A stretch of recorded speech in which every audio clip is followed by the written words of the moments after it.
अस्सलाम वालेकुम। Welcome students of class 10 mathematics. आज का स्टूडेंट्स हमारे पास जो टारगेट है वो एक्सरसाइज 2.3 है। आज हम इसको स्टार्ट करते हैं। इसकी प्रॉपर्टीज़ हम पहले ही पढ़ चुके हैं लास्ट लेक्चर में। आज हम उससे आगे कि हमने असल में इसमें विदाउट सॉल्विंग मतलब लेंथी मेथड्स में जाए बगैर सम ऑफ प्रोडक्ट्स ऑफ रूट्स को निकालना है। रूट्स मतलब वो जो हम सोल्यूशन सेट निकालते हैं उसके अंदर जो आंसर आते हैं उनको, जो दोनों आंसर हैं उनको प्लस करें तो क्या आएगा और प्रोडक्ट करें तो क्या आएगा, वो सारा हम डायरेक्ट मेथड से करते हैं। इस क्वेश्चन में हमारे पास अब पहला क्वेश्चन है x² - 5x + 3 = 0। इसमें हम अपनी तरफ से रूट्स को लेट करते हैं। Let alpha beta with its roots. अब जो रूट्स हमने लेट की हैं इनको हम फार्मूला लगाते हैं। सम का सम होता है -b/a। b coefficient of x होता है और a कोफिशिएंट ऑफ x² होता है। -b/a उसका फार्मूला है अल्फा प्लस बीटा।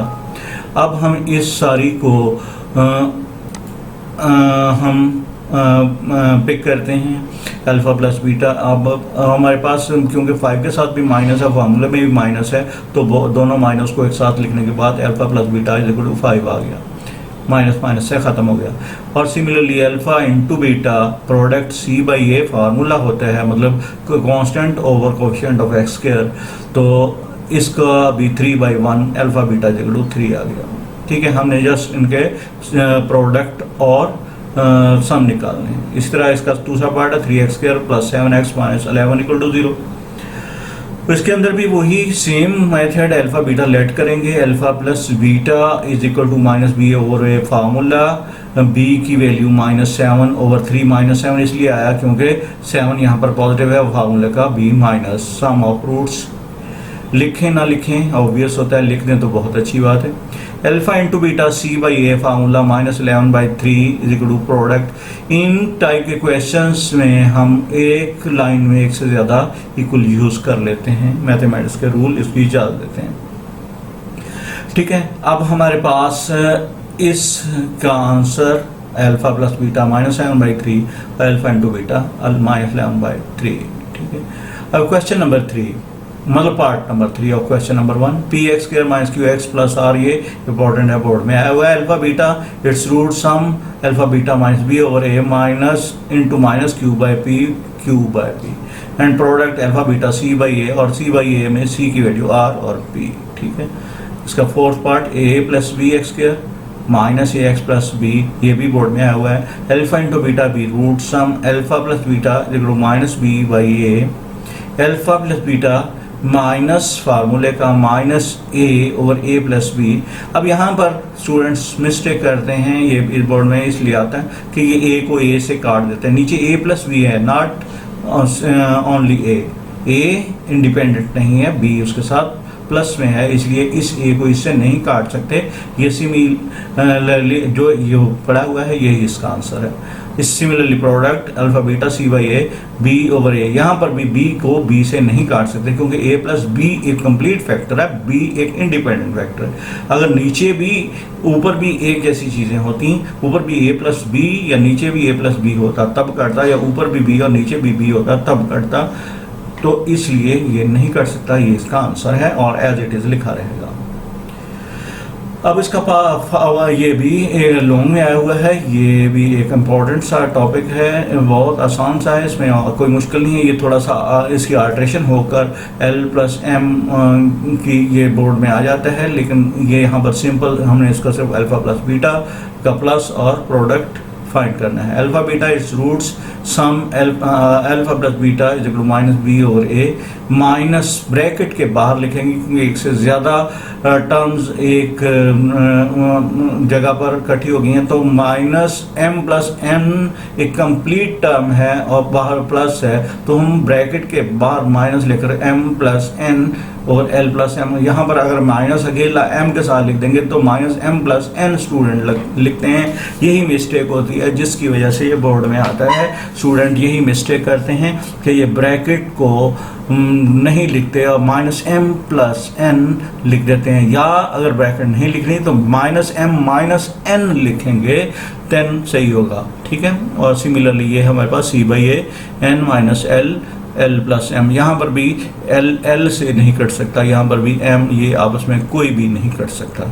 ठीक है, इसका 6th पार्ट है 7x² minus 5mx plus 9n, let alpha beta be its roots of equation. Alpha plus beta is equal to minus b over a is equal to minus 5m over 7.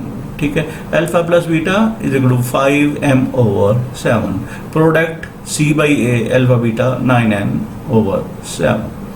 Question number 2, वो भी बहुत ही आसान है। ये long के, क्योंकि ये chapter पूरी एक्सरसाइज ही लॉन्ग की है तो इसमें ज़्यादातर क्वेश्चन लॉन्ग की हैं। Find the value of K if sum of roots of equation is twice the product. इस हमने कंडीशन को समझते हुए क्वेश्चन को समझना है। कंडीशन ये है कि के को फाइंड कर दें जबकि हमें गिवन है कि उसकी जो प्रोडक्ट है वो ट्वाइस कर दें, मतलब डबल कर दें तो सम ऑफ रूट के बराबर आएगा। ठीक है, अब देखें अल्फा बीटा इसकी रूट को लेट किया, ये हमने इसकी इक्वेशन को लेट किया, एस अल्फा प्लस बीटा मतलब sum of root minus B by A, तो ये आ गया 3/2k, माइनस माइनस से कैंसिल हो गया। अब product alpha beta C by A फार्मूले के अकॉर्डिंग हमारे पास 4k ओवर 2k कट के 2 में चेंज हो गया। Now given condition sum of root equal to twice of product. Twice का मतलब होता है 2, मतलब प्रोडक्ट को 2 टाइम कर दें तो सम ऑफ रूट के इक्विवेलेंट आएगा। अब अल्फा प्लस बीटा मतलब sum of root into 2 equal to 2 alpha into beta. ये अल्फा बीटा लिखा हुआ है, गलती से थोड़ा सा अल्फा डिसलोकेट हो गया है, ये अल्फा बीटा ही है। ठीक है, अब हमारे पास क्या आया, इस 2 अल्फा बीटा की वैल्यू और अल्फा प्लस बीटा की वैल्यू दोनों पुट की। यहाँ से हमने के की वैल्यू को फाइंड आउट करना है। के को हम साइड पे ले गए, इस 2 × 2 4 को हमने इसके नीचे, अब के इक्वल टू 3/8 हमारे पास डिजायर्ड के की वैल्यू आ गई। ठीक है, वही कंडीशन हमने यूज़ करते हुए ये इस्तेमाल कर लिया। अब इसका सेकेंड पार्ट है क्वेश्चन नंबर 2 का एक ही पार्ट। अब क्वेश्चन नंबर 3 फाइंड दी के, इसमें भी वही बात है कि क्वेश्चन नंबर 2 के अंदर ये क्वेश्चन नंबर जो 2 है उसका सेकंड पार्ट मैंने आपके लिए छोड़ दिया है। इसके सेकंड पार्ट भी है, वो हम अपने होमवर्क के तौर पर छोड़ दिया। क्वेश्चन नंबर 3 है के को फाइंड करें जबकि sum of square of root of is equation is 2। अब ये भी बहुत इंपॉर्टेंट क्वेश्चन है, लॉन्ग में है। इक्वेशन हमारे पास गिवन है 4kx² plus 3kx minus 8 equal to 0।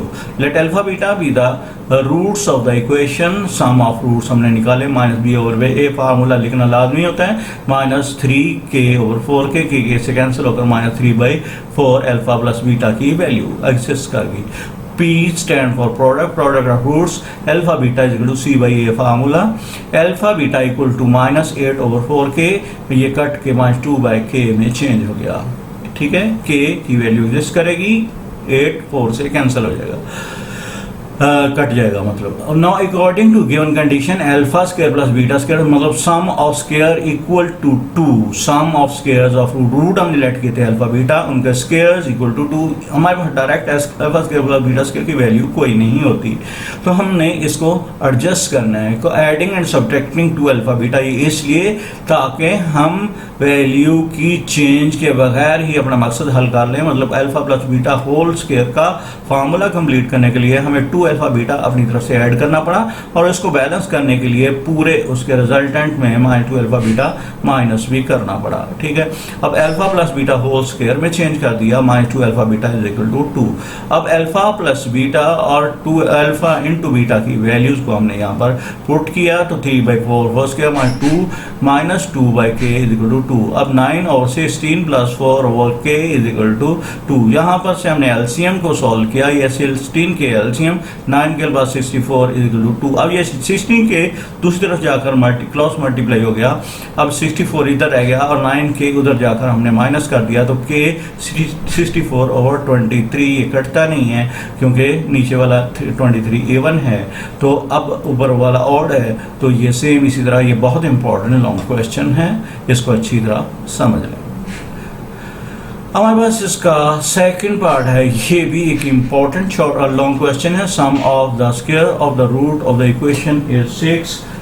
ठीक है, let alpha beta be the roots of the equation sum S alpha plus beta minus 2k over 1 2k।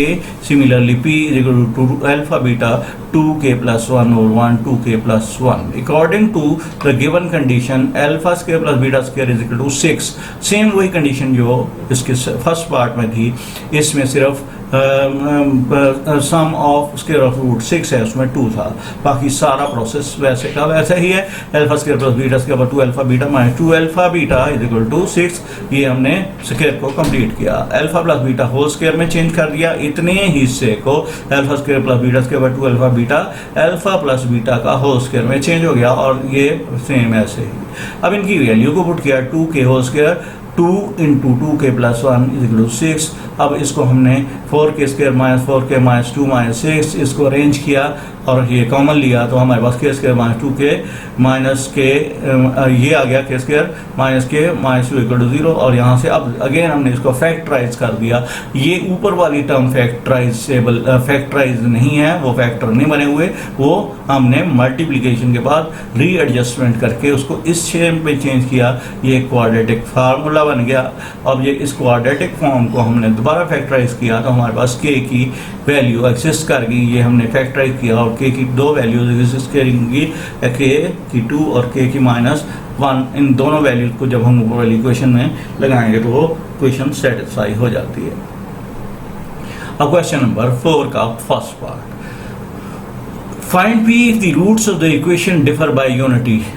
हम अभी तक जो लेट करते आ रहे थे वो दो रूट्स को लेट करते आ रहे थे, अल्फा और बीटा को। यहाँ पर हम दो रूट्स की बजाय उनकी कंडीशन को लेट करेंगे कि अब अल्फा करेंगे दो ही रूट, लेकिन एक को अल्फा लेट करेंगे और दूसरी को उसकी कंडीशन के मुताबिक कि वो डिफर बाय यूनिटी 1 को कहते हैं। तो अल्फा एक यूनिट है, मतलब रूट है, और अल्फा -1 मतलब एक के फर्क से एक और दूसरी उसकी रूट है अल्फा -1। अब यहाँ पर हम बीटा की जगह पर क्या ले लेंगे, अल्फा -1 ले लेंगे रूट्स ऑफ द इक्वेशन। अब x square minus x is equal plus p square हमारे पास इक्वल टू 0। ठीक है, अब ये क्वाड्रेटिक फॉर्म बन चुकी है। अब हम sum of root, s stand for sum of roots, alpha plus beta हम लास्ट क्वेश्चन में कर रहे थे, तो यहाँ पर हम अल्फा प्लस बीटा करने की बजाय अल्फा प्लस सेकंड जो हमने लेट की है अल्फा -1 इक्वल टू -1 ओवर 1। अब ये देखें 2 अल्फा 2 अल्फा हो गया, -1 इक्वल टू 1। अब ये 1 माइनस वाला प्लस कर दिया, और अब हमारे पास 2 अल्फा इक्वल टू 2, और यहाँ से अल्फा हमारे पास 1 आ गया। 2 को 2 के नीचे जाकर हमने डिवाइड कर दिया। अब product alpha into alpha -1 is equal to P square. अब ओवर क्योंकि पी स्क्वायर ओवर 1 यहाँ पर तो 1 ऑब्वियस होता है, वो मल्टीप्लाई होकर उसमें ख़त्म हो जाता है पी स्क्वायर। अब ये प्रोडक्ट आ गया हमारे, ये पी स्टैंड फॉर प्रोडक्ट, और ये उसके वेरिएबल वैल्यूज हैं। ये P square equal to P equal to P square. आप आम इंग्लिश में इसको नहीं समझें, ये पी स्टैंड फॉर प्रोडक्ट है, P square is equal to P, आपको कंफ्यूज ना करें। This P stand for product और this is its resultant. Okay, अब P square is equal to 0, ये इसलिए क्योंकि 1 और -1 आपस में 0 हो चुके हैं। ठीक है, अब पी स्क्वायर इज इक्वल 0, तो स्क्वायर इक्वल टू 0 हो तो उसका लीनियर फैक्टर भी इक्वल टू 0 ही होता है। तो इसका मतलब है पी इज इक्वल टू 0 आ गया हमारे पास, पी की वैल्यू हमने एग्जिस्ट कर ली। ठीक है, अब इसका सेकंड पार्ट, अब इसके सेकंड में P if find P roots और डिफर बाय 2, सेम वही प्रोसेस है, सिर्फ अल्फा की बीटा की बजाय अल्फा -2 हो जाएगा। ठीक है, तो alpha into alpha -2 are roots, sum of roots alpha plus alpha -2 is equal to -3/1 तो -3 2 alpha alpha alpha 2 alpha -2 is equal to -3 2 alpha is equal to -12 हमारे पास अल्फा की वैल्यू एग्जिस्ट कर गई। अब similarly P stand for product, ये याद रखना, ये हम P स्टैंड फॉर प्रोडक्ट। अब अल्फा इंटू अल्फा -2 मतलब दोनों रूट्स को हमने मल्टीप्लाई कर दिया, P -2/1 फार्मूले के अकॉर्डिंग। फार्मूला क्या है प्रोडक्ट का? C/A। अब C क्या है? कांस्टेंट। कांस्टेंट क्या है? P -2 और एक्स स्क्वायर मतलब का जो कोफिशिएंट होता है 1 है। यहाँ पर ये देखें, ये एक्स स्क्वायर का कोफिशिएंट 1 है और ये कांस्टेंट P -2 है, मतलब C की जगह पर P -2 लिखा और एक्स A की जगह पर 1 लिखा, तो ये हमारे पास P -2 आ गया। अब इनकी वैल्यूज को पुट किया हमने, ये इनको पहली ब्रैकेट के अंदर सोल्यूशन ली वो LCM के जरिए, तो ये आ गया। उसके बाद इनको हमने आपस में एडजस्ट किया तो ये हो गया। अब इसको ब्रैकेट को आपस में मल्टीप्लाई किया तो हमारे पास 5/4 हो गया और इस -2 को उठाकर हम इधर ले आए, तो अब हमारे पास P = 13/4 इसका रिजल्टेंट आ गया। ओके स्टूडेंट, अब इसके 5 के 3 पार्ट्स हैं और 6 के 2 पार्ट हैं, वो बहुत लेंथी से क्वेश्चन हैं और इम्पॉर्टेंट लॉन्ग हैं, वो इंशाल्लाह हम नेक्स्ट लेक्चर में करेंगे। अस्सलामु अलैकुम व रहमतुल्लाहि व बरकातहू।